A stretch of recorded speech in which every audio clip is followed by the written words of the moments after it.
Well, I hope you see this ad and you take it to heart and you go to Amazon and buy my book about the 50s and the 60s stock car racing. Hey, everybody said that you'd do it if you got around to it. Well, there you go. You got your round to it. So let's get busy and do some of those customs. I mean, after all, you know, Fonzie, he was always building customs of some kind, working on cars. And you know, life is way, way too short to be building boring models. So let's see some really, really fancy customs for this full custom build that we're going to have coming up now. Well, this is it, Dragonfire. This is one of my first really, really radical customs. I decided that I had to do something really different. So what I did is I took some Volkswagen. I took the Aluma Coupe front and a Henry J back and some Batmobile fender flares. And that was why I wanted to make it so that that thing was rear engined and it would be a totally different radical street ride. And I called it the Dragonfire.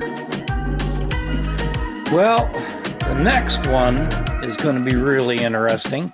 I always like to take and name my different projects.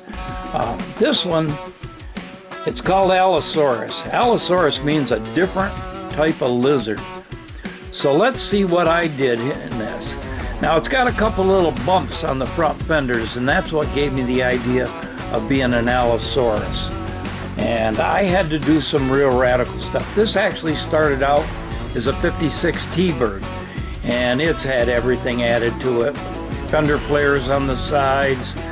It's had a nose and a tail put on. Had a Formula, I don't know, some kind of a GT wing on the back. I just got a little carried away. The roof was actually from a stand for a plane, the bubble roof. Yeah, this is it. This is where I got crazy and I water dipped it. It came out all right. Yep, it's a scary looking thing, gotta admit. Well, this was another one that I did that I kind of themed Poison Ivy. I thought that that would be an appropriate name for this type of a vehicle. This vehicle is really, it was a glue bomb. It was a mess. The roof was all smashed.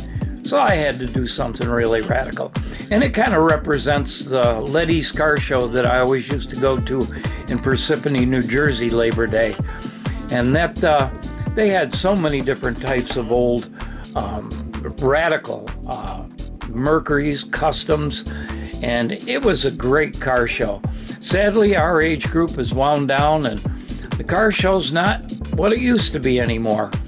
They used to have the doo-wop music. We used to have concerts. Now it's so expensive and it's really tough for us older people to get to go. But anyhow, this was my Letty's version of a custom Mercury called Poison Ivy. Oh, baby. This is one of my fun builds. I got this brainstorm to make a car that looked like a shark. So I used a Corvette. Now that's actually, believe it or not, a Challenger roof. I had taken that from another glue bomb and molded that Challenger roof on, extended the nose forward to give it a longer nose, and then in the back, what I did is I made a double tail to give it more of a shark's tail. I thought I'd get a little carried away. The paint job is supposed to represent a shark, and this is why I call it Shark Bite. It freaks people out when I turn it around and show them the teeth. Well, it makes everybody smile, and that's what matters. When you're building model cars, you gotta smile. Well, this is another one that I've got, and it's my Roadrunner Coyote diorama. I built this a long, long time ago when the Batman movie first came out, and they come out with a model kit. They had to build a Batmobile contest. And what I did, I actually sent the stuff in and it never got into the contest. It got lost in the mail. But I took the Batmobile flares and put them on a Plymouth Superbird. I used an Indy Pan chassis that made it a little bit more aerodynamic underneath, and I just got carried away. Now, the center of the Batmobile, I put roadster fenders on, made the Coyote's Acme rocket rod, and I thought that would be kind of unique. It's got the little bubble nose like a coyote's nose. Of course, the poor guy, he's under the boulder. You know what's going to happen there. Well, that's it for my customs. This was my present shop vehicle. It's an old build that I did years ago, and I changed a little bit, put my name on it for my YouTube channel, put mesmerizing custom models on it. I actually bought that car back in the 70s, and I had driven that for 30 some years, taking it to Lead East, took it all over the country to car shows, and it got in such bad shape that I did end up selling it. Well, stick around. I'm going to show you some of my shop tips, just a few little things that I've got going on in my shop, and I thought that would be interesting to end the video. So here it is. Here's my shop tips. This is my desk, my main work area. Cut that section out.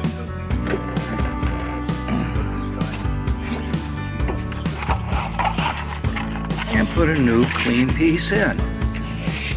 That way, I'm always working on a relatively clean piece. And it gives me a nice good work surface so things don't get lost. And that way I can put my little vise back on.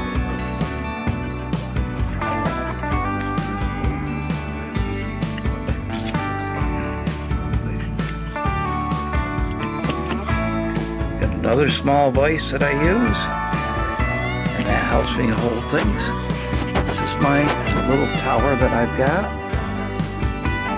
I have no idea. I got this at a garage sale or Salvation Army. I call that salvage discount. Anyhow, this keeps my kicker there so it doesn't get tipped over. Sometimes I remember to put my super glue back so that doesn't get tipped over. This is my little carousel, my parts carrier. That really makes things nice. I think these came from an auction, and I put them on a pipe. It's one of the pipes for the lights that I've got here.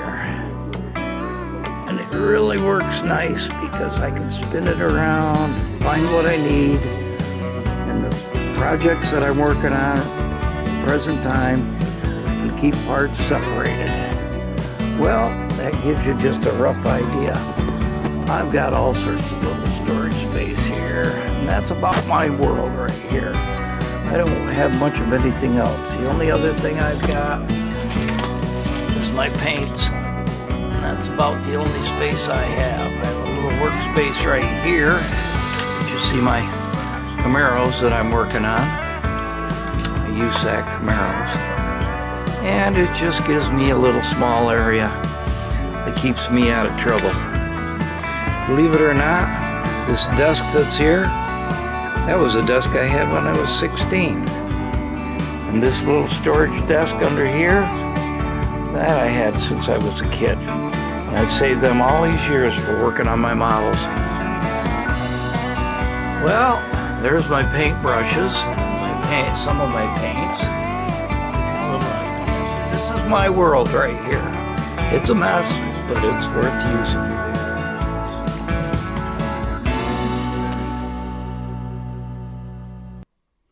Well, now that I've got my new cover down, I just thought I'd show you a few of the bits.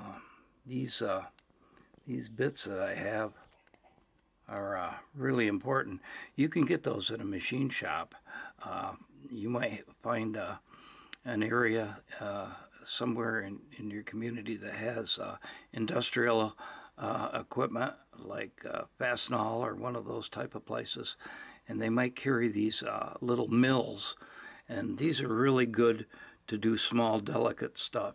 I find that I use these a lot. Of course, the normal Dremel tips that you have are one thing that I use a lot. And these are a couple more of the ones that are really, really handy for me for certain shapes.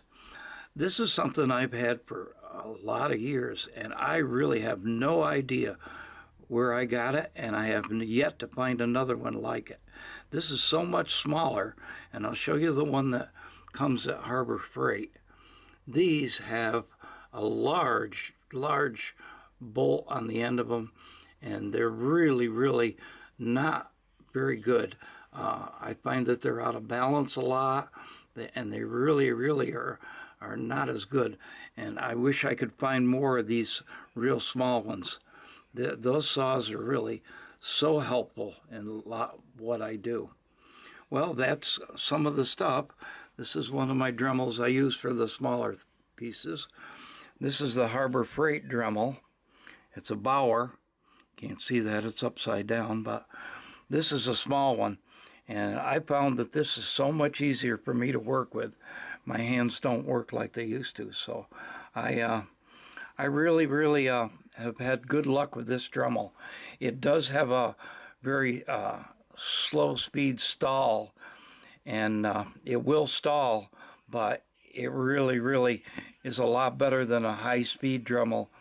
It is variable speed, so you can adjust the speed, but it's a lot less dangerous than another Dremel, especially being when you're using it with a saw. It really works well. Well, this is 99% of where I'm at.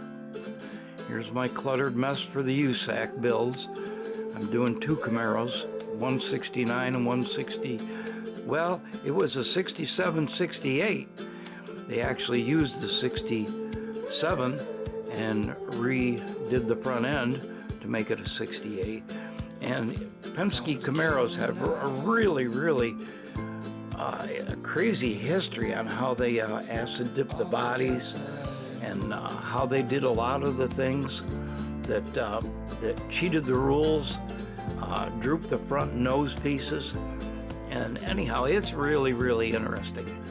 Well, this is it, and I'm going to close down this part of the video and see if I can't start getting something done now that I've got a nice new piece of cardboard down, and I'm ready to rock and roll. So here's the end of this part, and remember, if women don't find you handsome, they're bound to find you handy. That's what Red Green always used to say. Anyhow, this is it.